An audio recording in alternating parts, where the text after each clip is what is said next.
Esa noche, un tren desapareció dentro del metro de Nueva York con 31 personas a bordo.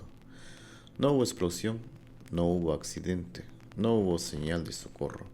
Simplemente entró al túnel y nunca volvió a salir. Era el 23 de octubre de 1975, una noche de martes como cualquiera otra en la ciudad que nunca duerme.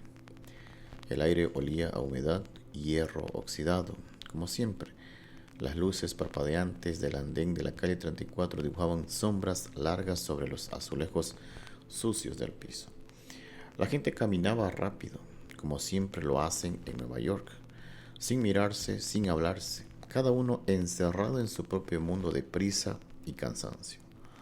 El tren de la línea A con destino a la estación de Far Rockaway hizo su parada habitual a las 11:48 de la noche.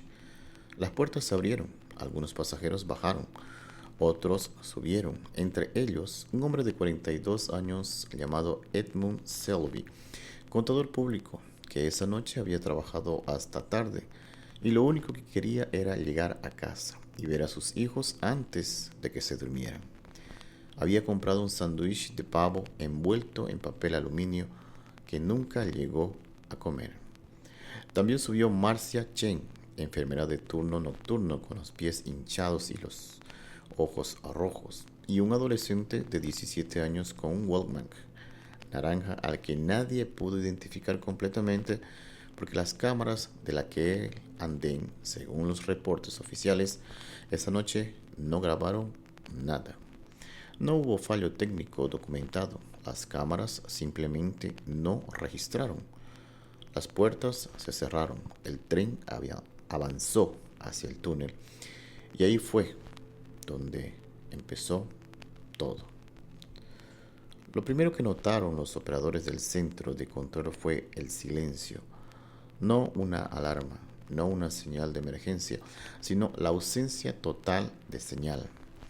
El tren, identificado como la unidad R46, desapareció del sistema de rastreo exactamente a las 11:51 y 43 segundos, 3 minutos después de salir de la calle 34. Ese tramo del túnel no tiene curvas pronunciadas, no tiene cruces complicados. Es una línea casi recta de aproximadamente 2 kilómetros hasta la siguiente estación. Un tren que viajaba a la velocidad moderada debería cubrir esa distancia en menos de 4 minutos. El tren nunca apareció en el otro extremo. El operador de turno esa noche, un veterano llamado Gerald Moss, con 19 años en el sistema del metro, intentó primero comunicarse por radio con el conductor. Silencio. Luego repitió el llamado 3 veces más. Nada. Según el informe que Moss entregó semana después, lo que le erizó la piel no fue la falta de respuesta, sino un sonido que alcanzó a escuchar antes de que la frecuencia se cortara. Un sonido que describió como agua corriendo muy rápido, o quizás viento, pero no el tipo de viento que existe dentro de un túnel. Nadie supo qué hacer con esa descripción. Los equipos de emergencias enviados al túnel encontraron los rieles intactos. El tercer riel, que conduce la electricidad, seguía activo. No había obstáculos, no había señales de descarrilamiento, no había marcas de frenado brusco. Era como si el tren hubiera sido levantado del piso y retirado del mundo sin dejar rastro. 4 horas dentro del túnel con linternas y equipos de comunicación, y los equipos no encontraron absolutamente nada. Pero lo más extraño no era eso. A las 4:17 de la madrugada, ya con los primeros reporteros agolpados en el exterior de la estación, una mujer llamada Dorothy Abraham llegó caminando por el andén de la estación de la 23 Street, 2 kilómetros al norte de donde el tren había desaparecido, con los zapatos rotos, la cara pálida como papel. Era una de las 31 pasajeras del tren desaparecido. Decía estar bien. No tenía heridas visibles, pero cuando los paramédicos le preguntaron qué había pasado, Dorothy los miró durante varios segundos en silencio y luego dijo algo que ningún testigo olvidó.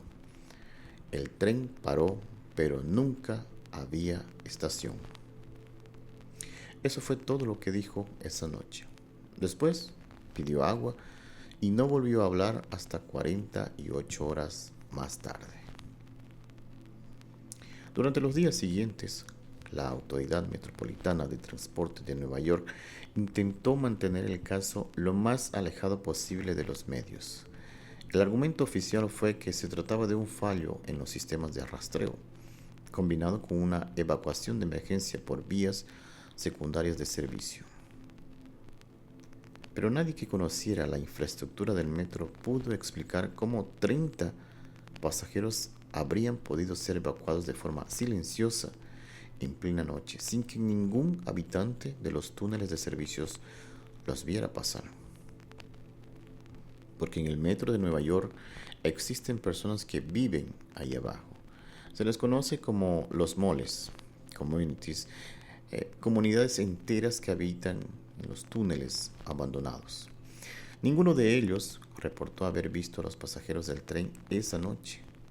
Varios sí reportaron otra cosa, un frío inusual en un sector del túnel que normalmente retiene calor y un olor que uno de ellos describió como el olor de un lugar que no ha sido tocado por el aire en muchos años. Nadie estaba preparado para lo que ocurrió después. En los siguientes 10 días aparecieron 12 de los 31 pasajeros, todos en distintos puntos de la ciudad, ninguno en el mismo lugar, algunos en estaciones de metro, otros simplemente en calles, y una mujer fue encontrada sentada en un banco del Central Park a las 6 de la mañana, completamente seca, a pesar de que había llovido toda la noche. Todos decían estar bien. Todos tenían el mismo vacío en los ojos que habían tenido como Dorothy. Y todos, sin excepción, mostraban la misma incapacidad para recordar qué había pasado después de que el tren se detuvo. No amnesia traumática. Según los médicos, sus cerebros no habían sufrido ningún trauma. Era como si esas horas o días simplemente no existieran en su memoria, como páginas arrancadas de un libro. Fue entonces cuando comenzaron las teorías. La primera, la más racional, hablaba de un fallo eléctrico masivo que había provocado que el tren entrara en una rama abandonada del sistema, una de las muchas que existen y que en su mayoría no están en ningún mapa oficial. Nueva York tiene decenas de estaciones fantasmas, túneles que fueron construidos y luego sellados. Es perfectamente posible, decían algunos ingenieros, que un tren pueda entrar en uno de ellos a ramales si los sistemas de control fallan al mismo tiempo. La amnesia colectiva, explicaban, podría deberse al monóxido de carbono acumulado en espacios cerrados. Pero esa teoría tiene un problema. El monóxido de carbono deja rastros en la sangre durante semanas. Ninguno de los pasajeros recuperados mostró niveles anormales en sus análisis. La segunda teoría fue más perturbadora y llegó de una fuente inesperada. Un ex empleado del MTA, que en 1977 concedió una entrevista anónima a un periodista independiente. Este hombre, que trabajó en el Departamento de Ingeniería de Túneles durante 11 años, afirmó que durante la construcción de ciertos tramos de la línea A en los años 40, los equipos encontraron cavidades subterráneas de origen desconocido, no naturales, con paredes demasiado regulares para ser accidentales. El proyecto siguió adelante. Las cavidades fueron selladas, pero según este hombre, el sellado no fue completo. Y algunos tramos del túnel activo pasan a centímetros de esas cámaras. Cuando el periodista intentó verificar su identidad, el hombre no volvió a contactarlo. Ahora llegamos al punto más inquietante de toda la historia. Y es algo que estuvo oculto durante años, enterrado en los archivos de la ciudad, hasta que un investigador independiente lo encontró en 2003. Entre los 31 pasajeros del tren, 19 fueron eventualmente recuperados. Los otros nunca aparecieron. Sus familias los reportaron desaparecidos. Hubo investigaciones abiertas. Y con el paso de los años, los casos fueron cerrándose uno por uno bajo la categoría de paradero desconocido. Gente que simplemente dejó de existir para el mundo. Pero lo que nadie había cruzado antes era la información de otro incidente registrado en 1951. En el mismo tramo del túnel, un reporte de mantenimiento archivado que describía el hallazgo de pertenencias personales de origen incierto. En el interior de los rieles, entre esas pertenencias, una billetera con documento de identidad de una persona que no tenía registro de existencia. Una prenda de ropa con una etiqueta de fabricación de una empresa que no fue fundada hasta 1969, o 18 años después del hallazgo. Y un reloj de bolsillo detenido a las 11:51. La misma hora exacta en que el tren de 1975 desapareció del radar. Edmund Shelby, el contador de 42 años que subió esa noche con su sándwich de pavo, nunca fue encontrado. Su familia vivió durante años en la esperanza de que aparecería como los otros 12. Su hija mayor, que tenía 8 años cuando su padre desapareció, siguió esperando décadas. En 2019 concedió una entrevista a un podcast sobre misterios urbanos. Dijo algo que no pude quitarme de la cabeza desde que lo escuché.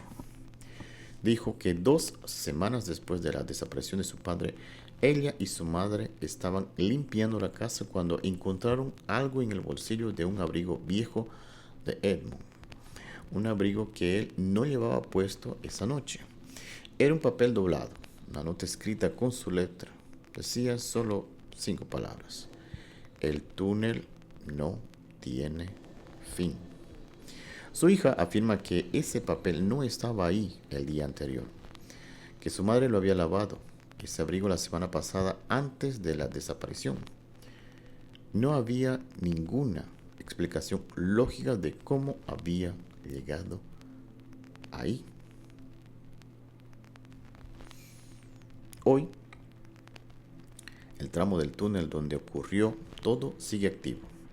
Miles de personas lo cruzan cada día. Sin embargo, y sin saberlo, mirando sus teléfonos, escuchando músicas, pensando en lo que van a cenar.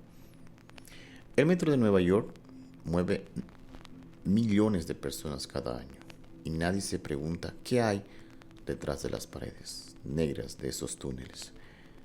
La oscuridad que está apenas a 1 metro del tren en movimiento. La autoridad metropolitana nunca emitió un informe oficial sobre el incidente de 1965, no en los archivos públicos, al menos. Cuando periodistas o investigadores han intentado acceder a los registros internos, se encuentran siempre con la misma respuesta. Los documentos correspondientes a ese periodo fueron destruidos en un incendio administrativo en 1982. Qué conveniente. Dorothy Abrams, la primera pasajera en aparecer, vivió hasta los 91 años. Nunca habló públicamente del incidente. Su familia dice que en los últimos años de su vida solía despertarse en la mitad de la noche, sentarse en la rodilla de su cama y quedarse mirando la pared durante horas. Cuando su nieta le preguntó qué veía, Dorothy sonrió apenas y le dijo: "Nada que tú puedas ver todavía". Murió en 2019. En su mesita de noche encontraron un cuaderno. Las primeras páginas estaban en blanco, las últimas también, pero en el centro, escritas con una letra que su familia no reconoció como suya, había tres palabras repetidas una y otra vez durante páginas completas. Tres palabras que nadie ha querido publicar del todo. Porque si lo que Dorothy vio dentro de ese túnel es lo que esas palabras sugieren, entonces la pregunta no es qué le pasó al tren. La pregunta es por qué algunos de sus pasajeros volvieron y por qué los otros no quisieron hacerlo.